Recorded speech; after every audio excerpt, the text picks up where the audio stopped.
लोकाभिमुख कामांना प्राधान्य. नूतन महापौर धीरज सूर्यवंशी यांच्या प्रशासनाला वेगाचा इशारा. सांगली, मिरज, कुपवार महानगरपालिकेच्या नूतन पदाधिकाऱ्यांनी पदभार स्वीकारताच कामकाजाला वेग देण्याचे संकेत दिले आहेत. महापौर श्री धीरज सूर्यवंशी यांच्या अध्यक्षतेखाली राजाभाऊ जगदाळे सभागृहात सर्व खातेप्रमुखांची पहिली विस्तृत आढावा बैठक पार पडली.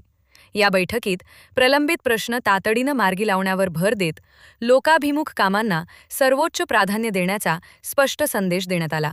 यावेळी उपमहापौर श्री गजानन मगदूम आणि सभागृह नेते श्री संदीप आवटी यांची प्रमुख उपस्थिती होती.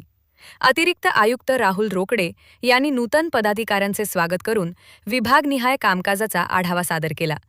प्रत्येक खातेप्रमुखानं आपल्या विभागातील सुरू असलेल्या योजना, अडचणी आणि प्रलंबित प्रस्तावांची सविस्तर माहिती दिली. राज्य शासनाकडे प्रलंबित असलेले विकास प्रस्ताव संबंधित मंत्र्यांच्या माध्यमातून तातडीनं मंजूर करून घेण्यासाठी विशेष पाठपुरावा केला जाईल, असे आश्वासन पदाधिकाऱ्यांनी दिले. तसेच प्रत्येक विभागाचे प्रश्न मुळापासून सोडवण्यासाठी पुढील 5 ते 6 दिवसात स्वतंत्र बैठका घेण्याचे नियोजन करण्यात आले आहे. परवापासून घरपट्टी व स्वच्छता विभागाच्या प्रत्येकी 2 तासांच्या विशेष बैठका घेऊन ठोस व धोरणात्मक निर्णय घेतले जाणार आहेत.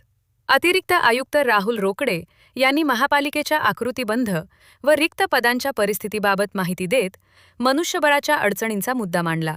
बैठकीचा समारोप करताना उपायुक्त स्मृती पाटील यांनी प्रशासनाच्या वतीने महापौरांनी दिलेल्या सूचनांचे काटेकोर पालन करून निश्चित उद्दिष्टे वेळेत पूर्ण करण्याची ग्वाही दिली. यावेळी उपायुक्त अश्विनी पाटील यांच्यासह सर्व विभाग प्रमुख व वरिष्ठ अधिकारी उपस्थित होते. महापौर धीरज सूर्यवंशी यांनी स्पष्ट शब्दात सांगितले, नागरिकांच्या हिताची कामे करणे ही आपली प्राथमिकता आहे. प्रत्येक विभागातील फाईल कोणत्या स्तरावर आहे याचा नियमित पाठपुरावा व्हावा. शहर स्वच्छ, सुंदर आणि प्रकाशमान ठेवण्यासाठी सर्वांनी समन्वयाने काम करावे. नूतन पदाधिकाऱ्यांच्या पहिल्याच बैठकीत कामकाजाचा वेग वाढवण्याचे संकेत मिळाल्याने शहरातील प्रलंबित प्रश्नांना आता गती मिळण्याची अपेक्षा व्यक्त होतं.